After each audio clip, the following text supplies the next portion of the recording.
common percentages increase and decrease.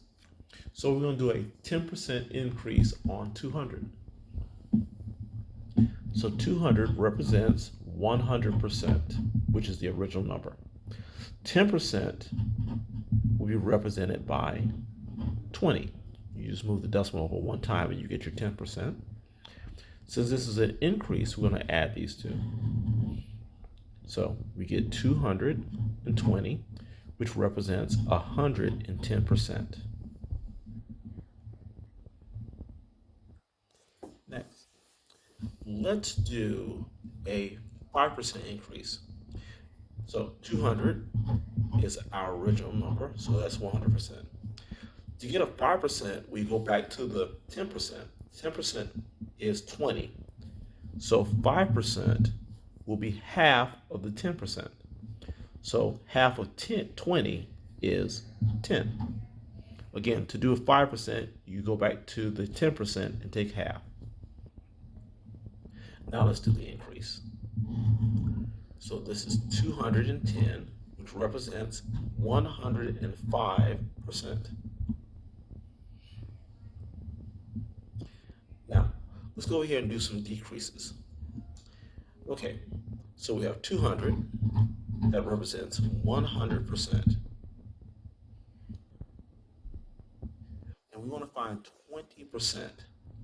Well, to find 20%, again, we go back to the 10%.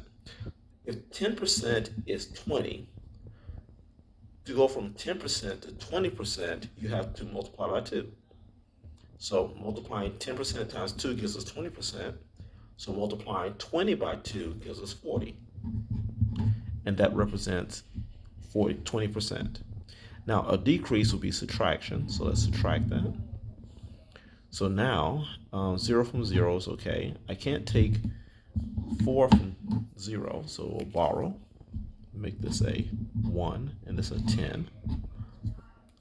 And 4 from 10 leaves 6, and we have 1. So 160 and 100% minus 20% means that we're looking at 80%. 160 represents 80% of 200. Now, lastly, we want to do a 15% decrease. 200 represents the original 100%. To find 15%, we combine our 5% and our 10% together. Well, the 5% is going to be 10, the 10% is going to be 20. So when we combine the 10 and the 20, we'll get 30. So 30 represents putting 5 and 10% together, which is 15%. And this is a decrease, so we're going to subtract. So this will be 0. We cannot take 3 from 0, so we'll borrow here, make that a 10. And 3 from 10 leaves 7 and 1.